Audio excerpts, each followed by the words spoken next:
ወደ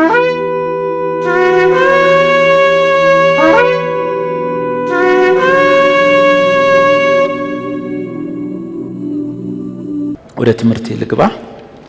ትላንትና ያቆምነውን ልቀጥልና ትንሽ ብቻ እናወራለን የቻልነውን ያህል አባቱ አቅም ስጠኝ። ትላንት ያየነው የብሉይ ኪዳን ነቢያት በማን ተተክተዋል ነው ያልነው? በአዲስ ኪዳን ሐዋርያት። እሱን ማጽናት ላይ ነን ያለነው። እንዴት የብሉይ ኪዳን ነቢያትና የአዲስ ኪዳን ሐዋርያትን ምንድን ነው የሚያመሳስላቸው? የብሉይ ኪዳን ነቢያት አንደኛ ቀጥተኛ የእግዚአብሔር ልዑካን ነበሩ፣ የተላኩ ናቸው። ሐዋርያት በአዲስ ኪዳን ልዑካን ናቸው፣ ቀጥተኛ ልዑክ ናቸው። እነዛ የብሉይ ኪዳን ነቢያት ቀጥተኛ የቃል መገለጥ ይሰጣቸዋል እንጂ በውስጣቸው የመጣውን ድምጽ ተርጉመው እንደኛ አይናገሩም። ቀጥታ ቃሉና ድምጹ ንግግሩ ይመጣል፣ ያቀርቡታል። በዚህም በኩል ደግሞ ሐዋርያት ናቸው ያን ማድረግ የሚችሉት። ስለዚህ ከብሉይ ኪዳን ነቢያት ጋር እያነጻጸርን እያጠናናቸው ነው እና አንደኛ የኢየሱስ ክርስቶስ ሐዋርያቶች ወይንም ቅዱሳን ሐዋርያቶች በሙሉ እነዛ ሁሉ ቅዱሳን ሐዋርያቶች ቀጥተኛ የእግዚአብሔር ልዑክ ናቸው። እንደ ብሉይ ኪዳን ነቢያት እንደ ኢሳይያስ፣ ኤርምያስ፣ ሕዝቅኤል፣ ዳንኤል ወዘተ ልዑክ ቀጥተኛ እንደሆኑ በአዲስ ኪዳን እኔ ቀጥተኛ ልዑክ አይደለሁም።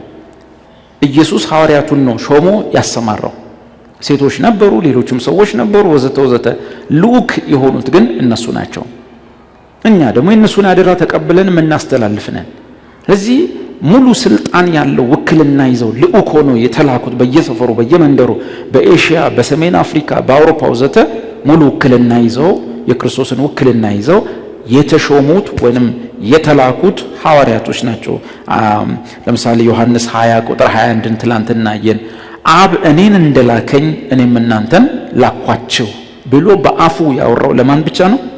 ለ12 ሐዋርያት ነው። አብ እኔን እንደላከኝ እኔም እናንተን ላኳችሁ አለ። ዮሐንስ 21 ይህንን ነው። ማቴዎስ 28 የታወቀ ጥቅስ ነው። ሂዱና አሕዛብን ሁሉ በአብ በመንፈስ ቅዱስም እያጠመቃችኋቸው ብሎ ቦታው ላይ በትክክል የሚናገረው ከ500 በላይ ወንድሞች በዛ አካባቢ እንደሚኖሩ እናስባለን። ለምን ቆሮንቶስ መጽሐፍ ላይ ኢየሱስ በሚያርግበት አካባቢ ላይ ከ500 በላይ ወንድሞች እንዳዩት ይናገራል። ግን ማቴዎስ 28 ቀጥታ ያ ነገር ሲያወራ የነበረው ለ12 ሐዋርያት ነበረ፣ ጌታ ማለት ነው። ጳውሎስንም እንደዛ ነው ያለው። ሐዋርያት ሥራ ምዕራፍ 22 ቁጥር 21 ላይ በቃ ይሄንን አደራ እንድታደርስ ነው ባጭሩ፣ ልሾምህ ታይቼልሃለሁ አለው። ስለዚህ ጳውሎስን የመረጠው የሾመው የላከው ጌታ ኢየሱስ ክርስቶስ ነው። ጳውሎስም ምን ብሏል? እኔ እኮ አንዳንዶች ሐዋርያንን እያሉ እየሰማሁ ነው፣ ግን በእነሱና በእኔ መካከል ያለው ልዩነት አንድ ትልቅ ልዩነት፣ እኔ ከሰዎች ወይንም በሰዎች አልተሾምኩም። ከሰዎች ወይም በሰዎች ሐዋርያው ብለው ጠርተውኝ አይደለም፣ ወይም ራሴን ሾም አይደለም፣ ወይ ቸርች ሐዋርያ ብላ ሾማኝ አይደለም። ከእግዚአብሔር አብና እሱም ከሙታን ካስነሳው ከልጁ ከኢየሱስ ክርስቶስ በአብና በወልድ አማካኝነት ሐዋርያ ለሆነ የተሾምኩ እንጂ ከሰው ወይም በሰው ያልሆንኩኝ። የዛን ሰዓት ሁሉም የተነሳ እንደነሱ በማያውቀው ሰፈር ሄዶ የሚታጠን ብዙ ሰው ነበረ። በማያውቀው አገር ላይ ሄዶ ልክ ሐዋርያ መስሎ አክት የሚያደርግ በማያውቁት ሀገር ሄዶ ቁርበት አንጥፉልኝ የሚል ማአት ሰው ነበር ያም ጊዜ ላይ። ስለዚህ ጳውሎስ እኛ እኮ የኛ ሐዋርያነት እንደሱ አይደለም፣ ከሰዎችም በሰዎች አይደለም፣ አፖስትል ምናምን እየተባባልን አይደለም፣ በማያውቁኝ ሀገር ሄጄ ቁርበት አንጥፉልኝ የሚል አይነት ሰው አይደለም፣ እኔ ከአብና ከወልድ ነው ሐዋርያነቴ ብሎ አለ። እና ኢየሱስም ምንድን ነው ያለው? ልልክህ ልሾምህ በአሕዛብና በነገሥታት ፊት ስሜን እንድትሸከም ወዘተ ልሾምህ ታይቼልሃለሁ። ስለዚህ ጳውሎስ ምን አለ? ሐዋርያ ለመሆኔ ማስረጃ ብሎ ከደረደራቸው ነገሮች አንዱ ኢየሱስን እኔ አላየሁትምን? በአይኔ አላየሁትም። 12ቱ ብቻ አይደሉም በአይኑ ያየሁት፣ እኔ እንደውም ከሄደ በኋላ በአይኔ አይቼው ነው የተሾምኩት እያለ አለና የብሉይ ኪዳን ነቢያቱ ቀጥተኛ ልዑክ እንደሆኑ ሁሉ በአዲስ ኪዳን ቀጥተኛ በአብና በወልድ ሂድ ተብሎ የተላከ ሐዋርያት ብቻ ናቸው። እኔ ለምሳሌ ከመጽሐፍ ቅዱስ አንቤ መጽሐፍ ቅዱስ ሂዱና ተናገሩ፣ ስበኩ ስለሚል አስተምሩ ስለሚል ጸጋም ደግሞ ተጨምሮልህ ተሰጥቶ ስታስተምር ስታገለግል ትገኛለህ እንጂ እኛ መካከል ማንንም አብና ወልድ ተከስቶ ማሞ ሂድ በአሕዛብ ሁሉ መካከል በኢትዮጵያ ሕዝብ ላይ ትናገር ዘንድ ልሾምህ ታይቼልሃለሁ አይልም። እንዲላችሁም አትጸልዩ ስለማይላችሁ በልካችሁ የተለካ ልብስ ልበሱ። በሐዋርያት ቁመትና ስፋት ስልጣን ልክ የተሰፋ ልብስ ለብሶ ሳያምሩ ገብቷችኋል ሐሳቤ? ሐዋርያ ተብዬ ተጠርቼ የጳውሎስ ስልጣን የለኝም ጉራ ብቻ ነው የሚሆን። የእነሱን ሰፊ የሐዋርያነት ስልጣን ያለውን ነገር ለብሼ መንጎራደድ ምንም ጥቅም የለውም። በልክ የተሰፋውን በተሰጠ ሜዳ ላይ መሮጥ ነው የሚያሸልምህ እንጂ እንደ ጳውሎስ ካልሆንኩ ብሎ ዘሎ መፍረጥ ጥቅም የለውም። ድካም ነው የሚሆነው፣ ማስመሰል ነው የሚሆነው። የማይሆን ፋንታሲ ውስጥ ነው የሚከተን። እነሱ የሰጣቸው ነገር አውቶሪቲ ነው። ያ ኩስስ ያለ ሰውዬ ሰውነቱ የደቀቀ ሰው ስመጣ በትር ይዤ ነው። ምን ሊደባደብ ነው? ዱላ ይዞ ሊመጣ ነው? ኧረ አይደለም። የሱ በትር ያለችው እዚህ ላይ እነ ሄሜኖስን እነ ፊሊጦስን አሳልፎ ለሰይጣን ሰጣቸው። በጥፊ ቢሉት የሚወድቅ ሰውዬ እነዛን የሚያካክሉ ጎረምሳ ፓስተሮች ለሰይጣን አሳልፎ ሰጠ። ምንድነው? በአውቶሪቲ ስልጣን ወዘተ። ስለዚህ እነ ጳውሎስ እነ ጴጥሮስ የኢየሱስ ክርስቶስ በአብና በወልድ የተሾሙት ሐዋርያት በሙሉ ቀጥተኛ ልዑክ ይባላሉ። እኛ አደራ ተረካቢና አስረካቢ ነን። መሰረት ጥለዋል። እኛ ማነጽ ብቻ ነው፣ መሰረት መጣል አንችልም። የሰጡንን ማቀበል እንጂ ኢየሱስ ለኔ ተገልጦ ዴቭ አቤት ለጴጥሮስም ለጳውሎስም ያልተገለጠ የሚገርም ነገር ልነግርህ ነው። ይሄን ይዘህ ትጓዛለህ፣ በሕዝብና በአሕዛብ መካከል ትናገራለህ፣ ካንተም ጋር ሆናለሁ አይለኝም። እንደዛ የሚላችሁ ኢየሱስ ከመጣ ገስጹ። ኢየሱስ አይደለም። ኢየሱስ አንዴ ለሰራው ስራ ሐዋርያቱን ሾሟል፣ መሰረት ጥሏል፣ እንድታነስ ተደርጓል። ሌላ እያለ የሚመጣ እንዳሰማ ነጭ የለበሰ ሰው ሁሉ በህልም አይተህ እንዳትቃዥ፣ ሰይጣን የብርሃን መልአክ መስሎ እንዳይጫወትብን። ክርስትና በአንተ ሰሞን በአንተ አልጋ ላይ ተኝታ አይጀመርም። ክርስትና 2000 ዓመቱ ነው። የመጣውን ባደራ ተቀብል አስተላልፈ እንጂ ተኝተ ፋንታሲ ምን ገብተህ ለኔ የሚሆን የሆነ ለየት ያ ጴጥሮስ የሌለው ጳውሎስ የሌለው አደራ የለም። ጥሎብህ አንተ ጋር መጥቷል። እግዚአብሔር ረድቶ ጸጋ ረድቶ አንተ ጋር ደርሷል። ተረከበ አስረከበ መሄድ እንጂ የምታመጣው አዲስ ጨዋታ የለም። ይሰማል? እንደዛ ነው። ለዚህ ራሱ መብቃት ክብር ነው። ለዚህ ራሱ መብቃት ክብር ነው። ካልጠፋ ሰው እኛን ለዚህ መብቃት እድል ነው።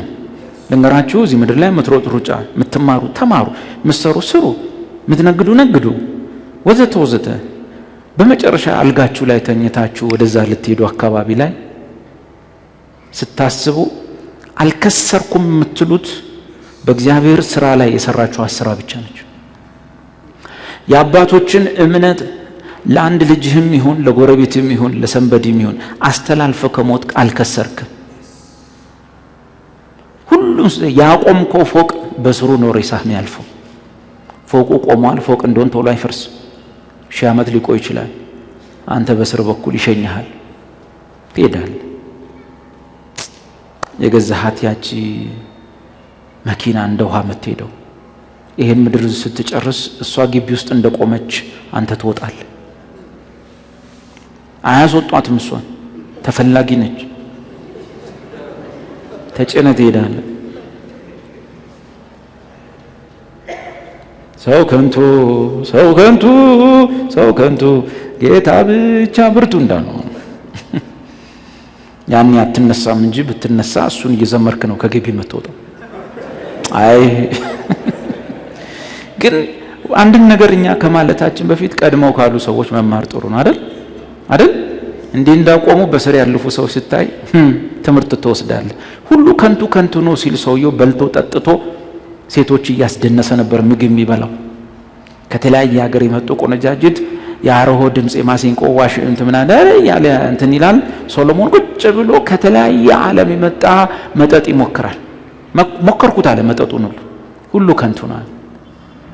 ሴቶቹ እየጨፈሩ በላ ጠጣ፣ ፊት ለፊቱ ይደነሳል። የሴት ማዕት ይደን አየ ሁሉ ከንቱ ነው።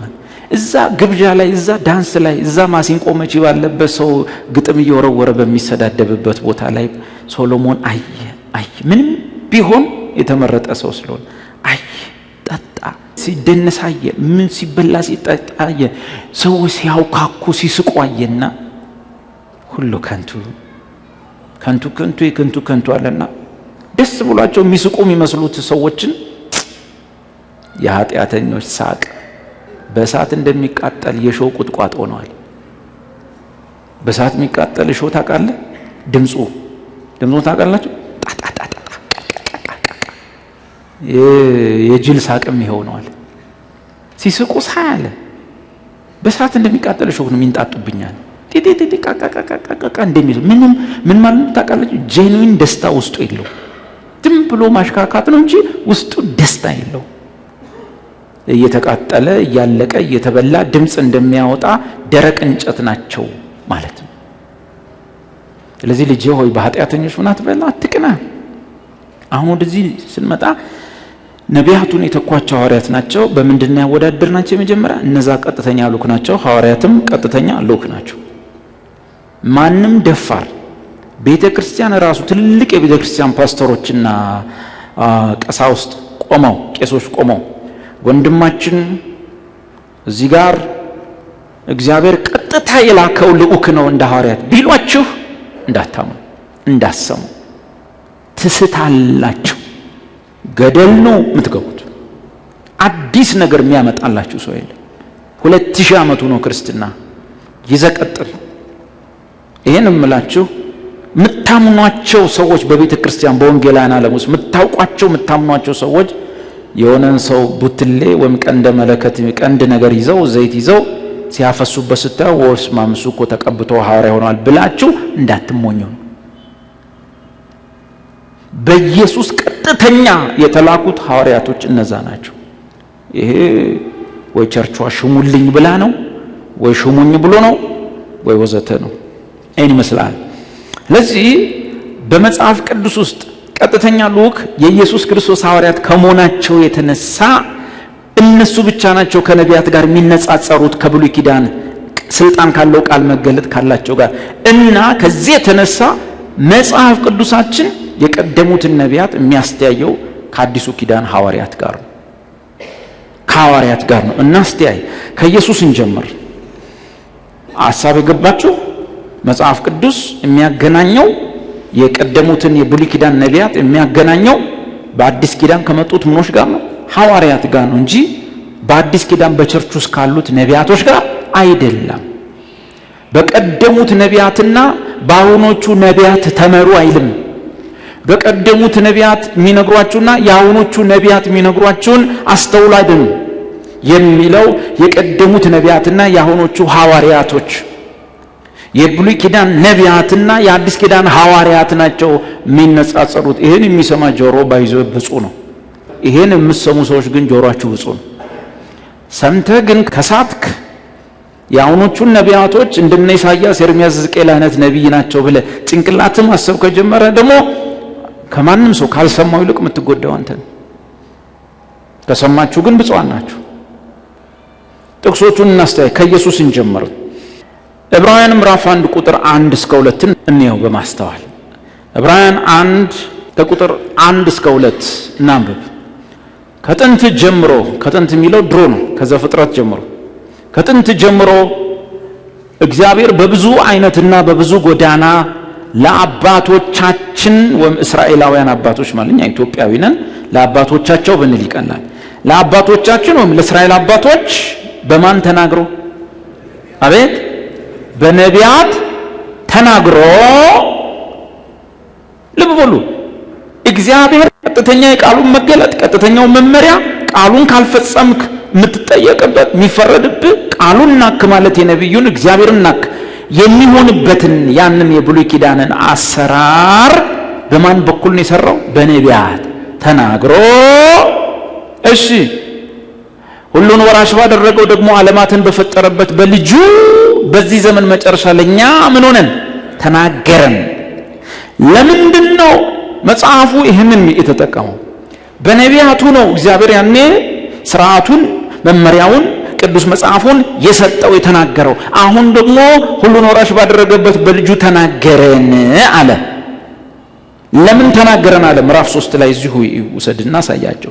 ምዕራፍ 3 ላይ ዕብራውያን ምዕራፍ 3 ቁጥር 1 በኢየሱስ ተናገረን ምን ማለት ነው? ምዕራፍ 3 ቁጥር 1 ስለዚህ ከሰማይ ጥሪ ተካፋዮች ሆናችሁ ቅዱሳን ወንድሞች የሃይማኖታችንን ምን ሐዋርያና ሊቀ ካህናት ኢየሱስ ክርስቶስን ተመልከቱ። ሉክ ብሉይ ኪዳን በነቢያት ተናገረ፣ አሁን በልጁ በኩል ተናገረናልና በልጁ ስለተናገረን ልጁን ምን ብሎታል? የሃይማኖታችን ወይም የትምህርታችን ወይም የዶክትሪናችን ምን የሃይማኖታችን ምን አለው? ሐሳቡን እየተረዳችሁት ነው? አገባቡን በብሉይ ኪዳን ሥርዓቱን፣ ወጉን፣ መጽሐፉን ለእስራኤል ልጆች የተናገረው ከጥንት ጀምሮ በማን ነው? በነቢያት ተናግሮ በዚህ ዘመን መጨረሻ ደግሞ ለምንኖር ለኛ ዓለማትን በፈጠረበት ሁሉን ወራሽ ባደረገው በማን ተናገረን? በልጁ ተናገረን። ስለዚህ ልጁ መጣና ለኛ የሚሆነውን ሕይወት፣ ሥርዓት፣ ወግ፣ ትእዛዝ፣ መመሪያ፣ አስተዳደር ወዘተ ወዘተ ነገረን።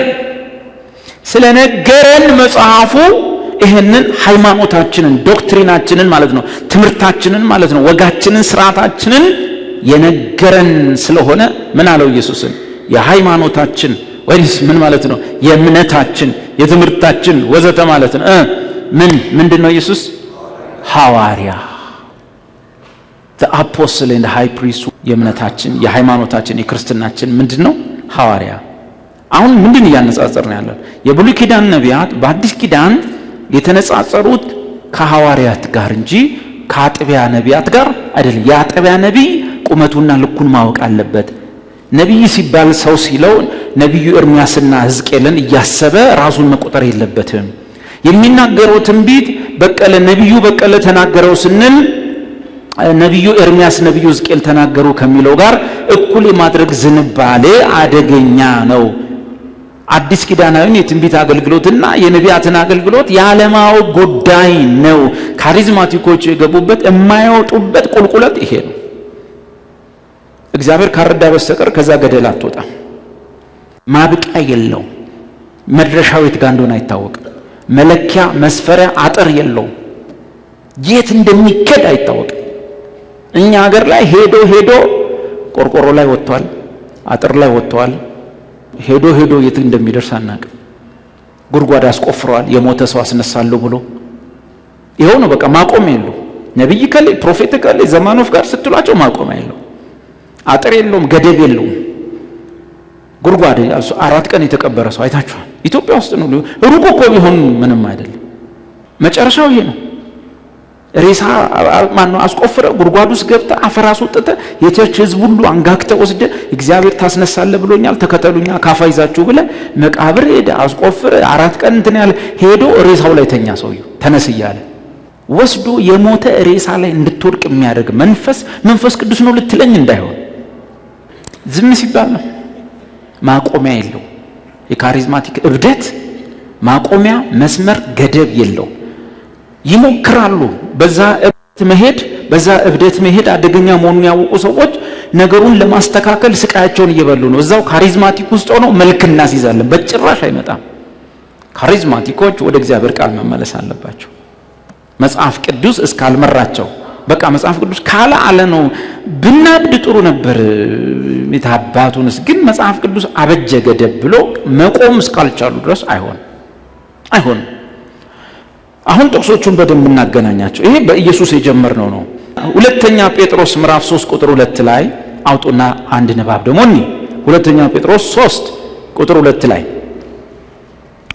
ነቢያቶች የኦሪት በአዲስ ኪዳን ነቢያቶች ጋር ናቸው። እነ ጴጥሮስ እነ ጳውሎስ የቀደሙ ክርስቲያኖች የሚያነጻጽሯቸው እንጂ እንደዚህ ዘመን በፔንቴኮስታል ነው በካሪዝማቲክ እንቅስቃሴ ውስጥ እንዳለ የቸርቹን ትንቢት ተናጋሪ እግዚአብሔር እንዲህ ይላል ጌታ ተናገረኝ የሚለውን ሰው ሁሉ ከብሉይ ኪዳን ቅዱስ መጽሐፍ ከጻፉልን ነቢያት ጋር ፈጽሞ አነጻጽራቸው አያውቁም። የቀደሙት የጥንት ክርስቲያኖች አስተማሪዎቻቸውም ሰባኪዎቻቸውም እነ ጴጥሮስም ነቢያቱን ከሐዋርያት ጋር እንጂ ያገናኙት ከቸርች አጥቢያ ነቢያት ጋር አይደለም። በጣም ይሄ ተለይቶ ማለፊያ መስመር ተሰምሮ የብሉይ ኪዳን ነቢያትና የአዲስ ኪዳን ነቢያት ስልጣናቸው፣ አገልግሎታቸው፣ መገለጣቸው አንድ አይነት አይደለም። መስመር ተሰምሮ ነው የሚታለፈው። ሁለተኛ ጴጥሮስ 3 ቁጥር 2 እሺ ከአንድ እንጀምር። ወዳጆች አሁንም ጽፍላችሁ መልእክት ይቺ ሁለተኛይቱ ናት። በቅዱሳን ነቢያትም ቀድሞ የተባለውን ቃል በሐዋርያቶቻችሁ ያገኛችኋትን የጌታንና የመድኃኒትን ትእዛዝ እንድታስቡ በሁለቱ እያሳሰብኳቸው ቅን ልቦናችሁን አነቃቃለሁ። በደንብ አስተውሉ ወዳጆች ሆይ። አሁን የምጽፍላችሁ መልእክት ይህች ሁለተኛይቱ ናት። ማን እየጻፈ ነው? ጴጥሮስ ሐዋርያ።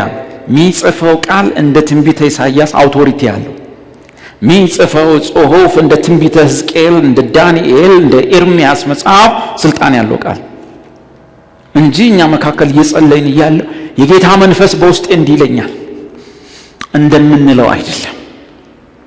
የሚያሳስበን የትኛውን ቃል ጠንቅቀን እንድንይዝ ነው። በቅዱሳን ነቢያትም ቀድሞ የተባለውን ቃል 39 መጽሐፍት አሉ። ቀጥሎስ በነቢያቶቻችሁም ይላል። ነቢያቱን ከማን ጋር ነው የሚያመጣቸው?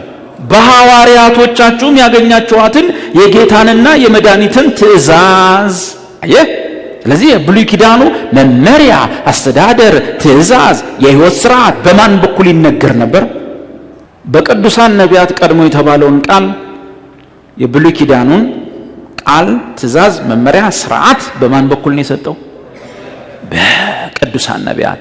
አሁንስ ደግሞ የኢየሱስ ትእዛዝ በማን በኩል ነው የመጣው? በሐዋርያቶቻችሁም ያገኛችሁትን የጌታን የመድኃኒትን ትእዛዝ እንድታስቡ በሁለቱ እያሳሰብኳችሁ ቅን ልቦናችሁን አነቃቃለሁ። ይሰማል አይደል? ጠንክረን መያዝ ያለብን በቅዱሳን ነቢያት አፍ ቀድሞ የተነገሩትን ቃላት በጌታ ሐዋርያት ወይም በእኛ ሐዋርያቶቻችሁ የሚል የለም አለ አይደለ? ምን ማለት ነው? አንዳንድ ሰዎች ሲጠይቅ እኛ ምን አለን? ሐዋርያቶች አሉን። እኛ ምኖች አሉን? ሐዋርያቶች አሉን። ሐዋርያው በቀለ ግን ሐዋርያችን አይደለም። ሐዋርያቶች አሉን፣ በህይወት ግን የሉም። ደግነቱ በህይወት ቢኖሩ የሚፈለገው ምናቸው ነው? ትምህርታቸው ነው። ሐዋርያት ሥራ ምዕራፍ 2 ቁጥር 41-42 በሐዋርያትም ትምህርት ነው ያኔ የተጉት እንጂ ሐዋርያትን አይናቸውን በማየት አይደለም። ስለዚህ ሐዋርያት ደግሞ በህይወት የሉም። ምናቸውን ግን ሰጥተውን ሄደዋል? ትምህርታቸውን ሰጥተውን ሄደዋል። በሐዋርያት ትምህርት እንተጋለን፣ የነቢያትን ቃልና የሐዋርያትን ቃል እንይዛለን። በእነዚህ በሁለቱ አሳስቦን ሄዷል ቅዱስ ጴጥሮስ። የቀረችዋስ የቸርቿ ለመተናነጽ እኔ ማስተምራት እንትናም የተነቢያት በጸሎት ላይ ምናምን የምንተናነጽባት የትንቢት መልእክት ምናምን እሷ ምንድነች? ከነዚህ ከሁለት የስልጣን ቃል በታች የምትገመገም የምትፈተሽ ነች። 50% ፉርሽ ነው አብዛኛው። 50% ኪዳናው አይደል? ያው ዳታ ባንለቅም ማለት ነው። አሁን ባለው ለምንምድ ስናይ አደገኛ ነገር ነው። ትንቢቱን ተከትለው የሚመጡትም ዝርፊያዎች አደገኛ ምልክቶች ናቸው። ባቢሎን ይመጣል ማለት ነው። ይህንን ነግሮናል። ሌላ ጥቅስ እንጨምር። ሉቃስ 11 ቁጥር 49። ስለዚህ ደግሞ የእግዚአብሔር ጥበብ እንዲህ አለች፣ ወደ እነርሱ ነቢያትንና ሐዋርያትን እልካለሁ፣ ከእነርሱም ይገድላሉ ያሳድዱማል። ማንና ማን የተነጻጸሩት? አሜን። ቀድሞ ማንን ላከ? ለእስራኤል ልጆች ነቢያትን። በኋላ ማንን ላከ? ሐዋርያትን። ቀጥተኛ ልዑክ ናቸው።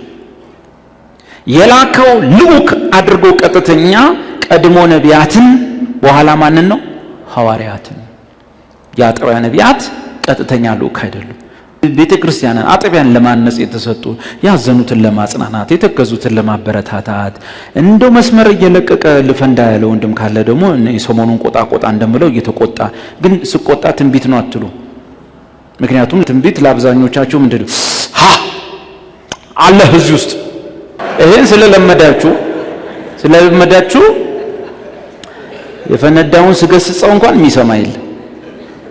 ጭራሽ ትንቢት እንደሆነ እንኳን አታውቁም። በተለመደው መንገድ ትንቢት ስለማይመጣ ወደ እናንተ። ይሄ ደግሞ እግዚአብሔር ጉባኤ ነው፣ የብዶች ቤት አይደለም። ማአሰው መቁጠር ይቻላል። ቃሉን ትንቢት ነው ብሎ ወስዶ ህይወቱ የተሰራ ኑሮ የተቀየረ ያላሰበውን የገዛ ችግሩ በፊትም ሁሉ ያስተምራል። ስንጨፍን አትመኑ። እስቲ ሉቃስ 11:49 ከማን ጋር ነው የተነጻጸረው? ስለዚህ ደግሞ የእግዚአብሔር ጥበብ እንዲህ አለች፣ ወደ እነርሱ ነቢያትንና ምኖችን ነቢያትና ነው ነቢያትና ሐዋርያት ምን ስለሆነ ልኡክ ቀጥተኛ ልኡክ ናቸው። ይሰማ the messengers ናቸው እንጂ እኔ ልዩ ስፔሻል ሜሴንጀር ነኝ በአብና በወልድ የተላኩ ነኝ አካኪ ዘራፍ አልልም። መጥፎ ነው። ከእግዚአብሔር ከሰጠ ጸጋ በላይ መንጠራራት መጽሐፍ ቅዱስ ምን እንደ ባላማሩ አስቡ እንጂ ማሰብ ከሚገባችሁ በላይ እንዳታስቡ። ይሰማል። ሰው ለማምጣት ጉባኤ ለማብዛት እዛ ጋር ታፔላ ብለጥፍ ጥሩ ይመጣል። ራሴ ላይ ቤሰራ አይመጣም። ታላቅ አገልግሎት በሐዋርያው ዳዊት አፖስትል ዳዊት አንካሶች ይዘላሉ ውሮች ያሉ ናምብዬ እዚህ ጋር ብለጥፍ ራሴ ላይ ነው እዳማ ማመጣው ጦስ ማመጣው። ኢትዮጵያ ሕዝብ በዊልቸር ነው ሰው ይዞልን የሚመጣው እውነት መስሎት አይነ ስውሩን ይዞልን ያኔ የት ልትገባ ተሰጥቷል ወይ? የኢትዮጵያን ሕዝብ አይን አብራ ተብለ ተልከሃል ወይ? ሽባ ዘለል ብሎ ጌታ ልኮሃል ወይ? የእግዚአብሔርስ አጀንዳ ነው ወይ?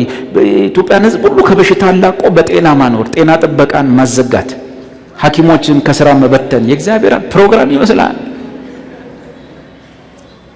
እግዚአብሔር የማይድን በሽታ አለ፣ ሌላው ሐኪም ያድነዋል። የማይድን በሽታ አለ፣ ልጄ ኢየሱስ ብቻ የሚያድነው። ኃጢአት የሚባል በሽታ አለ፣ ቫይረሱ ይሁን ባክቴሪያ ይሁን አልታወቀም፣ እሱኛውን የሚያድን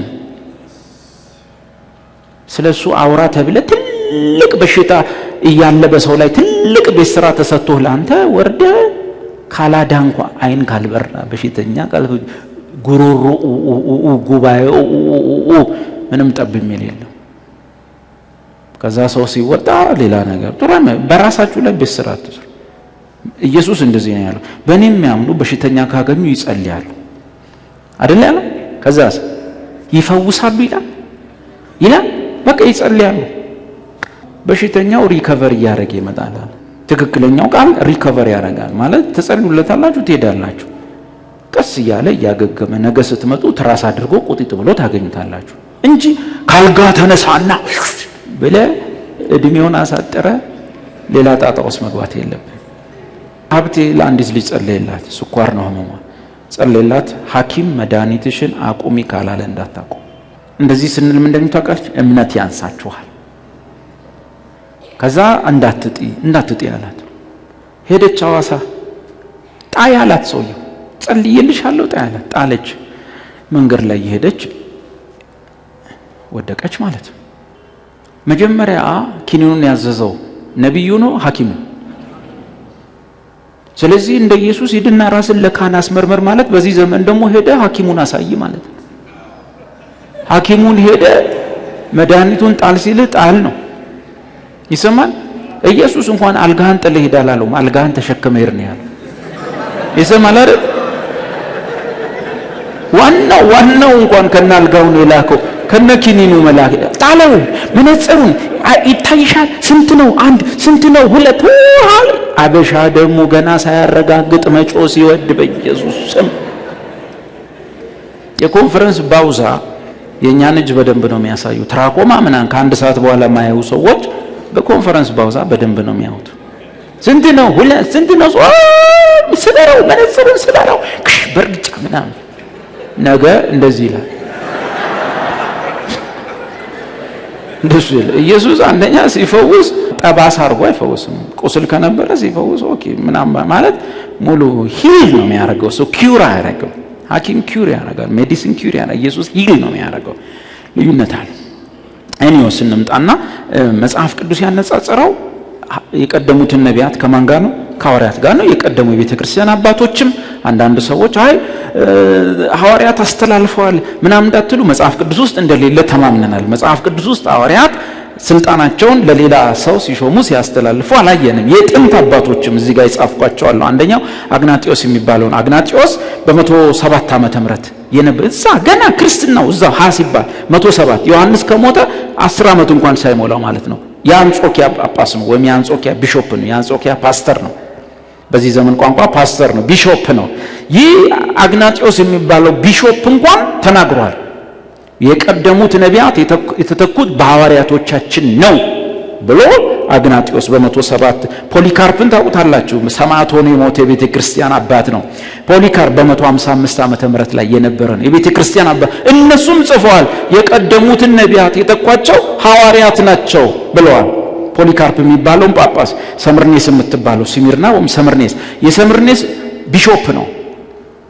በሳት ተቃጥሎ ነው የተገደለው። ፖሊካርፕ ታውቁታላችሁ። የ85 ዓመት አረጋ ኢየሱስን ካር ተብሎ በጭራሽ አልክደውም 85 ዓመት ሙሉ ኢየሱስን ስከተለው አንድም ቀን አሳዝኖኛ ያቅም አስከፍቶኛ ያቅም እንዴት እክደዋለሁ ብሎ በሳት ተቃጥሎ የሞተ ነው።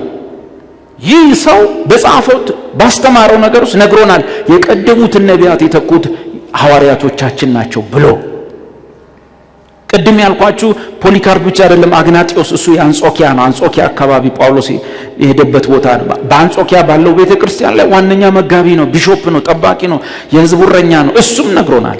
እነዚህ ሰዎች እዛ ገና በጊዜ 107 ላይ ፖሊካርፕ 155 ላይ በጻፉልን ጽሑፍ ውስጥ የቀደሙት ነቢያት የተተኩት በማን ብቻ ነው? በሐዋርያት። ይሄን ማውራው ቸርች ውስጥ እንደ ግስላ መሆን የሚያምረው ነቢይ ከቀደሙት ሐዋርያት ጋር ራሱን እንዳያስተያይ እንዲጠነቀቅ የሚናገረውንም ትንቢት ይዛችሁ ከኢሳይያስና ከኤርምያስ እኩል ነው ብላችሁ የስልጣን እኩሌታ እንዳሰጡት ኢሳይያስ እንደተላከው ወንድም በቀለም እህት አስቴርም እንደ ኢሳይያስ ነው የተላኩት ብላችሁ እንዳትሳሳቱ። በአጥቢያ ውስጥ ያለ ትንቢት የሚመጣ የመንፈስ ቅዱስ መረጃ ሪፖርት ሲሆን ለቅዱሳን ያንን ሪፖርት ሰውየው ግልጽ ስለማይሆንለት ብለርድ ስለሆነ በራሱ ሁኔታ መንፈስ እንደተረጎመለትና ራሱ እንደጨመረበት አድርጎ ለሰው የሚያቀርብበት ነው። ስለዚህ ይመረመራል። ጸጽ ሊኖረው ይችላል፣ የገለጣ ችግር ሊኖረው ይችላል። እንደወረደ የሆነ የስልጣን ቃል አይደለም። ሰውየውም ቀጥተኛ እከሌ እንደዚህ ሙሴ ሕዝቅኤል ዳንኤል እየተባለ የሚላክ አይደለም። ጀስት ክርስቲያን ነው። መንፈስ ቅዱስ 24 ሰዓት በውስጡ አለ። በውስጡ ሪፖርት ይመጣል፣ መልእክት ይመጣል። ወይ ስንጸልይ ወይ ስናመልክ በሆነ ሰዓት ለማንቃት፣ ለማጽናናት፣ ለማበርታት፣ ለመገሰጽ ወዘተ የሚመጣውን ነገር ሰውየው ኢንተርፕሬት አድርጎ ተርጉሞ ወደ ማህበሩ የሚያመጣ ነው። ስለዚህ የዚህን ወንድም ትንቢት መጽሐፉ ምን ይላል? ሲናገር ነቢይ ሌሎቹ ጀጅ አድርጉ፣ ይመርምሩት፣ ይፈትኑት። ትንቢትን አትናቁ፣ ግን ሁሉንም ቴስት አድርጉት፣ ፈትኑት ይላል። ይሄንን ትምህርት እዚህ ቤት የተማራችሁ ሰዎች በሰፈር በመንደር በአጥቢያ ቤተክርስቲያን አይኑን ጨፍኖ እግዚአብሔር እንዲህ ይላል ያለውን ሁሉ ኢሳይያስና ኤርምያስ ነው ብላችሁ ካሰባችሁት የተናገረው ቃልም የስልጣን እኩሌታው ከነቢያቱ ቃል ጋር እኩል ነው ብላችሁ ካሰባችሁ እነ ጴጥሮስ ከጻፉት ጋር ትጋጫላችሁ። የቀደሙትን ነቢያት ቃልና ሐዋርያቶቻችሁ የተናገሩትን ቃል እነዚህን አጥብቃችሁ እንድትይዟቸው አሳስባችኋለሁ ብሎ ከተናገረው ጋር ትጋጫ። የቀደሙትን ነቢያት ከአዲስ ኪዳን የነቢይነት አገልግሎት ጋር አይነጻጸሩም ማለት ነው። የሚቀጥለው እሑድ ሁለቱን ማነጻጸሪያዎች እናያለን። እነዛ ሁለቱ ምንድናቸው? ቀጥተኛ የሚናገሩት ቃል የእግዚአብሔር ቃል ነው። እነዚህም የእግዚአብሔር ቃል ነው። እነዛ የሚጽፏቸው መጽሐፍት ሁሉ የእግዚአብሔር ቃል ናቸው። እነዚህ የሚጽፏቸው ሁሉ የእግዚአብሔር ቃል ናቸው ሐዋርያቶቹ። እሱን ደግሞ ኔክስት እሑድ እናነጻጽርና ታዲያ ለምንድን ነው እነዛ ነቢያት ከተባሉ እዚህ ጋር ኢየሱስ ሐዋርያቱንም ነቢያት ብሎ ማያስቀጥለው? እንደ ነቢዩ ኢሳይያስ፣ ነቢዩ ጴጥሮስ፣ ነቢዩ ጳውሎስ፣ ነቢዩ ቶማስ፣ በርቶሎሜዎስ ያለ ለምን አይቀጥልም? ለምን ስማቸውን ቀይሮ ሐዋርያ ማለት ፈለገ? ጌታ ሐዋርያ ሊላቸው የፈለገበትን ምክንያት እናገኛለን፣ እናጠናለን። በተረፈ ነቢያት በሐዋርያት ነው የተተኩት። ስሙ ሐዋርያ የሚለው ስለተቀየረ በሰፈር ነቢያት እንዳትቀይሯቸው። ነቢያት በሐዋርያት ሲተኩ ሐዋርያ ብሎ ስም መቀየር ለምን አስፈለገው? ነቢዩ ኢሳይያስ ነው፣ ነቢዩ ጴጥሮስ ለምን አይለው? ነቢዩ ኤርምያስ ነው፣ ለምን ነቢዩ ጳውሎስ አይለው? ነቢዩ ሕዝቅኤል ነው፣ ለምን እዚህ ጋር ነቢዩ ቶማስ አይለው? ለምን እነዚህን የሰበሰባቸውን ሐዋርያት ብሎ ጠራቸው? ምክንያቶች አሉ፣ 1-3 ምክንያቶች።